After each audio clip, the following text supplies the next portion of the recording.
ప్రేమకు చిహ్నం అయిన మరియు ప్రపంచ 7 వింతలలో ఒకటైన తాజ్‌మహల్ మన ఇండియాలోని ఉత్తరప్రదేశ్ స్టేట్‌లోని ఆగ్రా డిస్ట్రిక్ట్‌లో ఉంది. ఇది ఇంజనీర్స్ సృష్టించిన ఒక అద్భుతమైన కట్టడం. ఇది 42 ఎకరాల విస్తీర్ణంలో కట్టబడి ఉంది. దీన్ని దూరం నుంచి సన్‌లైట్‌లో చూస్తే మెరుస్తూ ఉంటుంది. దీన్ని బయట నుంచి చూడటానికి ఎంతో ఉదాసీనంగా ఉంటుంది. దీన్ని 400 సంవత్సరాల క్రితం కట్టించినా ఇప్పటికీ చెక్కు చెదరకుండా అలాగే ఉంది. దీనిని కట్టడానికి 20,000కు పైగా శ్రామికులు పనిచేశారంట. దీనిని పగలనక రాత్రనక 22 సంవత్సరాల పాటు శ్రామికులు కష్టపడి కట్టారు. ఇప్పుడు ఉన్న వాల్యూ ప్రకారం ఈ తాజ్‌మహల్ $1 బిలియన్ కంటే ఎక్కువగా ఉంటుంది. అదే మన ఇండియన్ కరెన్సీలో అయితే 8,300 కోట్లన్నమాట. ఆ కాలంలో మొఘల్ ఇంజనీర్ సృష్టించిన ఈ అద్భుతాన్ని మనం ఈ రోజుటికి ఇక్కడ చూడొచ్చు. దీన్ని బట్టే అర్థం చేసుకోవచ్చు ఆ కాలం ఇంజనీర్స్ ఎంత నైపుణ్యం కలిగిన వారో. దీనిని ఎలా నిర్మించారు అంటే, మనం మెయిన్ ఎంట్రన్స్ నుంచి చూస్తే చిన్నదిగాను, అదే మెయిన్ డోర్ నుంచి తాజ్‌మహల్ దగ్గరకు వెళుతూ ఉంటే దీని పరిమాణం పెద్దదిగా కనిపిస్తుంది. తాజ్‌మహల్ అవుట్ సైడ్ ఉన్న ఈ 4 మినార్స్ బయట వైపుకు కొంచెం వంగి ఉంటాయి. వీటిని ఇలా ఎందుకు నిర్మించారు అంటే, భూకంపాలు వస్తే అది తాజ్‌మహల్ మీద పడకుండా బయటకి పడిపోతాయి. దీనివల్ల తాజ్‌మహల్కి ఎటువంటి డ్యామేజ్ కలగకుండా ఇలా నిర్మించారు. స్టీల్ మరియు కాంక్రీట్ లేని రోజుల్లో ఈ అద్భుతమైన కట్టడాన్ని ఎలా నిర్మించారా అని మనం ఆశ్చర్యపోవాల్సిందే. అసలు దీనిని కట్టాలి అనే ఆలోచన 1607లో, అంటే అప్పుడు మన భారత్ను మొఘలులు పాలిస్తున్న కాలంలో ఉమ్మడిగా ఉన్న భారత్ మరియు పాకిస్తాన్లో మొదలైంది. మొఘల్ రాజకుటుంబంలో అందరికన్నా చిన్నవాడైన జహంగీర్ కొడుకు షాబుద్దీన్ మహమ్మద్ ఖురం తన 15 సంవత్సరాల వయసు రాగానే ఆగ్రాలో ఉన్న రాజప్రసాదంలో అద్భుతమైన విందు ఏర్పాటు చేశాడు. ఇతను అంటే జహంగీర్కు చాలా మక్కువ.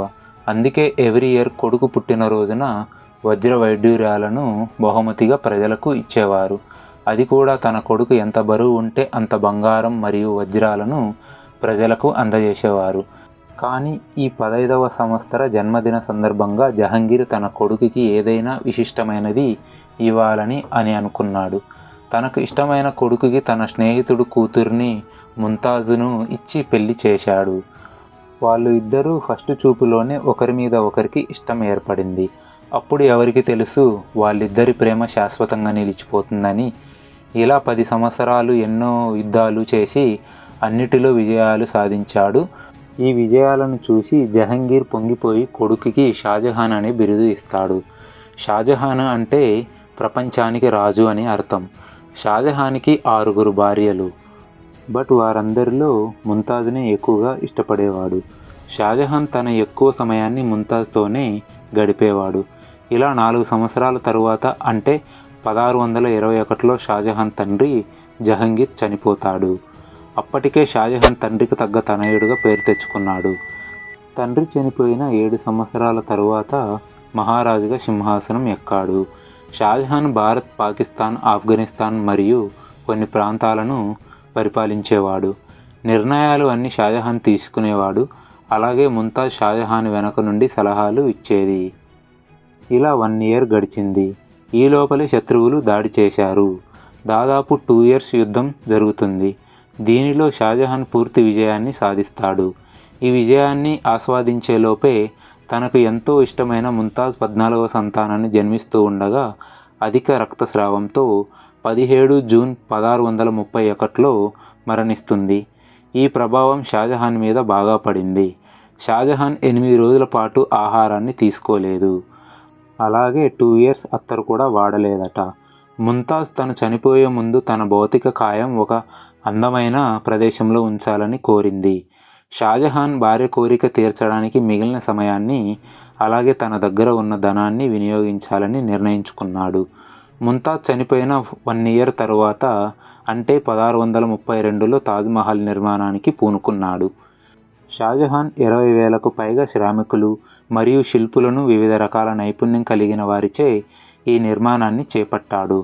ఆగ్రాలో ప్రవహించే యమునా నది ఒడ్డు తీరాన ఈ తాజ్‌మహల్ నిర్మాణాన్ని కట్టించాలని అనుకున్నాడు. కానీ ఇక్కడ కట్టడం కష్టమైన పని, ఎందుకంటే నది ప్రవహించే ప్రదేశంలో నేల చాలా మెత్తగా ఉంటుంది. అక్కడ నిర్మాణం చేయటం కష్టం.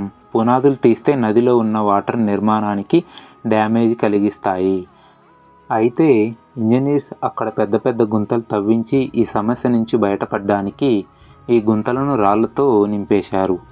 వాటి మీద రాళ్లతో కూడిన కాలమ్స్ కట్టారు. ఈ పని కరెక్ట్గా చేయడానికి శ్రామికులతో పాటు ఏనుగులను కూడా ఉపయోగించారు. ఇంజనీర్స్ ఐడియా వర్కౌట్ అయింది. ఇప్పుడు మెతక మట్టి మీద పునాదులు ఏర్పాటు చేశారు. ఇప్పుడు మిగిలింది మెయిన్ భవన నిర్మాణం. ఈ భవన నిర్మాణం ఎలా ఉండాలి అంటే ఇంతకుముందు ఎవరు చూసి ఉండకూడదు అని షాజహాన్ భావించాడు. ఈ భవన నిర్మాణం ఐడియా కూడా షాజహాన్దే. షాజహాన్ తన తాత కట్టించిన నిర్మాణాల నుంచి బిల్డింగ్ కోర్ ఐడియాలను, అలాగే తండ్రి కట్టించిన నిర్మాణాల నుంచి మినార్ ఐడియాలను, అలాగే తన మామ కట్టించిన నిర్మాణాల నుంచి డోమ్ ఐడియాలను తీసుకున్నాడు. వీటన్నింటినీ తీసుకొని ఒక అందమైన అద్భుతమైన నిర్మాణాన్ని రూపొందించాడు. ఈ తాజ్మహల్ని ఆర్కిటెక్ట్ చేసింది వస్తాద్ మహమ్మద్ లాహోరీ. తాజ్మహల్ నిర్మించటానికి కావాల్సిన ఇటుకలను కోట్ల సంఖ్యలో తయారు చేశారు. ఆ రోజుల్లో ఈ పని చేయటం అంటే అంత ఈజీ కాదు. చాలా డబ్బుతో కూడుకున్న పని. దీనికి చాలా ఖర్చు అయ్యింది. చూస్తూ ఉండగానే షాజహాన్ ఖజానా ఖాళీ అవుతూ వస్తుంది. కానీ షాజహాన్ ఇవన్నీ పట్టించుకోలేదు. ఎలాగైనా ఈ నిర్మాణం పూర్తి కావాలి అని నిర్ణయించుకున్నాడు. ఈ నిర్మాణానికి ఎంతమంది శ్రామికులను పెట్టాడు అంటే ఆ చుట్టుపక్కల ఆహార కొరత ఏర్పడింది. షాజహాన్ చుట్టుపక్కల పండే ఆహారాన్ని శ్రామికుల కోసం తెప్పించాడు. ఎలాగైతేనేం భవనాన్ని నిర్మించారు. ఇప్పుడు ఈ భవనానికి మిగిలింది అందమైన ఆకృతి ఇవ్వటం. ఆగ్రా నుంచి 400 కిలోమీటర్ల దూరంలో ఉన్న రాజస్థాన్లోని మక్రానా మార్బుల్ తెప్పించాడు. షాజహాన్ ఈ తాజ్మహల్ నిర్మాణం పూర్తయ్యేంత వరకు ఈ మార్బుల్ని ఎవరు కొనకుండా నిషేధించాడు. ఈ మార్బుల్ ప్రపంచంలోనే అత్యంత విలువైన పాలరాయి. వీటిని 1000 ఏనుగులతో ఈ పాలరాయిని రాజస్థాన్ నుంచి ఆగ్రాకు తెప్పించాడు. తాజ్మహల్ మీద ఉన్న గోపురం ఎంత పెద్దది అంటే ఇది 40 మీటర్స్ ఉంటుంది. దాన్ని చూస్తే చాలా ఆశ్చర్యపోవాల్సిందే. ఎందుకంటే ఇలాంటి డోమ్ ఇప్పుడు ఉన్న టెక్నాలజీతో స్టీల్ అండ్ కాంక్రీట్తో ఈజీగా కట్టేయచ్చు. బట్ ఆ రోజుల్లో ఇవేమీ లేవు. ఓన్లీ రాళ్లతో మాత్రమే నిర్మించారు. దీన్ని బట్టే తెలుస్తుంది ఆ రోజుల్లో ఉన్న ఇంజనీర్స్ యొక్క పనితీరు ఏంటో. తాజ్మహల్ ఫినిషింగ్కి అత్యంత ఖరీదైన పర్చిన్ కేరీ, పియట్రా దురా రాళ్లను యూజ్ చేశారు. రాళ్లను అందంగా చెక్కి నిదానంగా మార్బుల్ని చెక్కటం, తర్వాత ఆ అందమైన రాళ్లను దానిలో పెట్టడం, ఇదంతా చాలా అద్భుతంగా కొనసాగింది. ఇలా చేయటం అంత ఈజీ పని కాదు. షీరా, లెమన్ జ్యూస్, సాంగే మర్మర్ పౌడర్ రాళ్లను అతికించడానికి యూజ్ చేసినట్లు రీసెర్చ్లో బయటపడిందంట. ఇప్పుడు కూడా ఎప్పుడైనా తాజ్మహల్ రెనోవేషన్ చేస్తే దీన్నే యూజ్ చేస్తారు. ఈ తాజ్మహల్లో ఇంకో ప్రత్యేకత ఉంది. అది ఏంటి అంటే రోజులో 4 సార్లు దీని రూపు మార్చుకుంటూ ఉంటుంది. సూర్యుడు ఉదయించే ముందు బ్లాక్ షేడ్, సూర్యుడు అస్తమించిన తర్వాత లైట్ ఎల్లో పింక్ కలర్లో కనిపిస్తూ ఉంటుంది. అదే ఆఫ్టర్నూన్ అయితే సన్లైట్లో స్కై బ్లూ మధ్యలో చందమామలా మెరుస్తూ ఉంటుంది. అదే సన్సెట్ టైంలో గోల్డ్ రూపంలో మెరిసిపోతూ ఉంటుంది. 22 సంవత్సరాల తర్వాత అంటే 1654లో దీని నిర్మాణం పూర్తి అవుతుంది. షాజహాన్ తన భార్య కోసం ప్రపంచంలోనే అత్యంత అందమైన నిర్మాణాన్ని నిర్మించాడు. ఈ నిర్మాణానికి తన భార్య అయిన ముంతాజ్ పేరులోని చివరిదైన తాజ్ తీసుకొని తాజ్మహల్ అనే పేరు పెట్టాడు. షాజహాన్ ఎవ్రీ ఇయర్ భార్య చనిపోయిన రోజున ఇక్కడికి వచ్చి తాజ్మహల్ని చూస్తూ ఈ యమునా నది తీరాన గడిపేవాడు. మొత్తానికి షాజహాన్ అద్భుతమైన నిర్మాణాన్ని కట్టాడు, కానీ తన రాజ్యాన్ని పతనావస్థలోకి నెట్టేశాడు. ఆఫ్టర్ 4 ఇయర్స్ అంటే 1658లో షాజహాన్ ముంతాజులకు పుట్టిన కొడుకు ఔరంగజేబ్ షాజహాన్ని సింహాసనం నుంచి దించేసి తనని తాను రాజుగా ప్రకటించుకొని 30 ఇయర్స్ నుంచి రాజ్యాన్ని వేలుతున్న తండ్రిని ఆగ్రాలో ఉన్న కోటలోని జైల్లో బంధించాడు. బట్ షాజహాన్కి ఒక సౌకర్యం మాత్రం కల్పించాడు. అది ఏంటి అంటే షాజహాన్ని బంధించి ఉన్న గదిలోని కిటికీలోంచి తాజ్మహల్ కనిపిస్తుంది. ఆఫ్టర్ 8 ఇయర్స్ 74 ఇయర్స్ వయసులో జైల్లోనే షాజహాన్ మరణిస్తాడు. షాజహాన్ శరీరాన్ని కూడా తాజ్మహల్లోనే సమాధి చేశారు. ఇన్ని వందల ఇయర్స్ గడిచినా కూడా మనకి ఇది ప్రేమకు చిహ్నంగా భాసిల్లుతుంది. ఈ వీడియో కనుక మీకు నచ్చినట్లయితే లైక్ అండ్ షేర్ చేయండి. ఇలాంటి మరిన్ని వీడియోస్ కోసం ఛానల్ని సబ్స్క్రైబ్ చేసుకొని బెల్ ఐకాన్ మీద క్లిక్ చేయండి. నెక్స్ట్ వీడియోలో మళ్ళీ కలుద్దాం. Thank you for watching.